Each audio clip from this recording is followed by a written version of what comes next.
How's everybody doing? Good. Well, I think in games like this that are big rivalry games where a lot of stuff going on around the game and all that, that players have to really focus on execution. That's the most important thing in a game like this.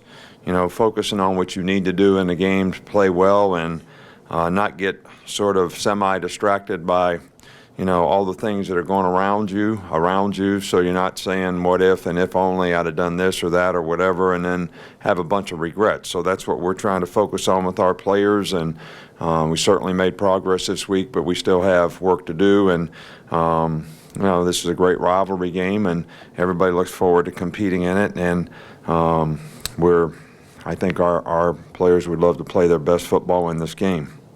Go ahead. Start here with Michael. Earlier in the year, you were talking about penalties, and a couple of them were piling up a few games. What do you think has been behind you guys cutting those down and being pretty highly ranked in that? Well, we emphasize it, every day. It's disappointing when you emphasize it and you don't get the result that you want, which sometimes earlier in the year we did not get it. Lately, it's been a little better. Especially the undisciplined type penalties, the false starts, the illegal formations on offense, the jumping off sides, lining up on offsides on defense. I think you're going to have a few competitive penalties every now and then where, maybe a guy gets pass interference or you get a holding call when you're out there competing or whatever. But it's those kind of penalties that you really want to eliminate, and putting yourself in good position and using good technique. Having good focus on what you're doing is usually what contributes to that. But, we have officials every day in practice. We know we go through penalties every day in practice so that players see the emphasis on what they need to improve on when it comes to those types of things. Come back up front, Mark. I was just going to ask for a quick update on Cam Robinson and Corin Curvin, how they looked in practice, and will they play? Well, they have practiced, and if they continue to make progress, they both will play. Bo Scarborough has practiced more this week, so we're hopeful that he'll continue to progress, and certainly looks a lot better this week. So that's about it. Up front here with Kurt.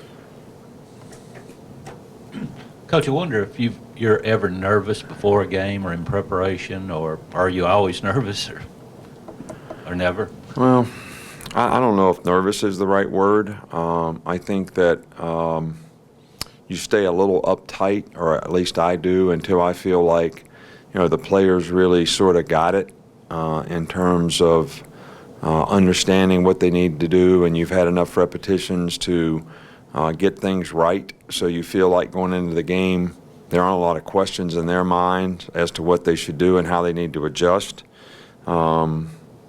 And then I think when the game starts, you're totally involved in the game and trying to make adjustments to whatever's happening in the game. So you're worrying play to play. You're not really, nervous or anything like that. So I don't really know if nervous is the right word.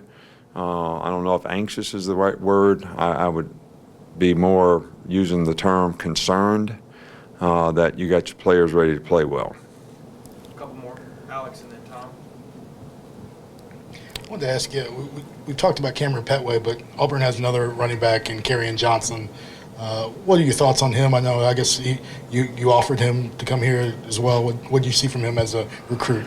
Well, he's a fantastic player, a very good all-around player. Can run inside, can run outside, really, really good receiver. They use him in Wildcat some, so he can handle the ball well for him.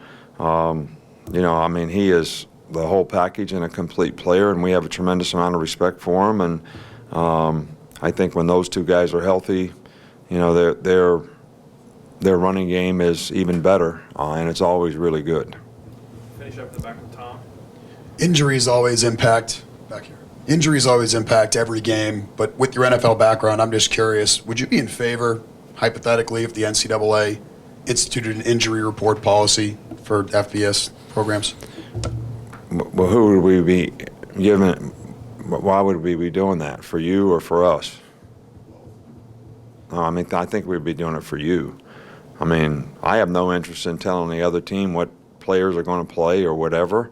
And I don't think most teams in the NFL do either, but the media wants to know, and they put a lot of pressure on them, so they make a rule that you have to release an injury report. So, you know, I mean, I guess if I was in your shoes, I'd be for it. Standing up here in my shoes, I'm not for it.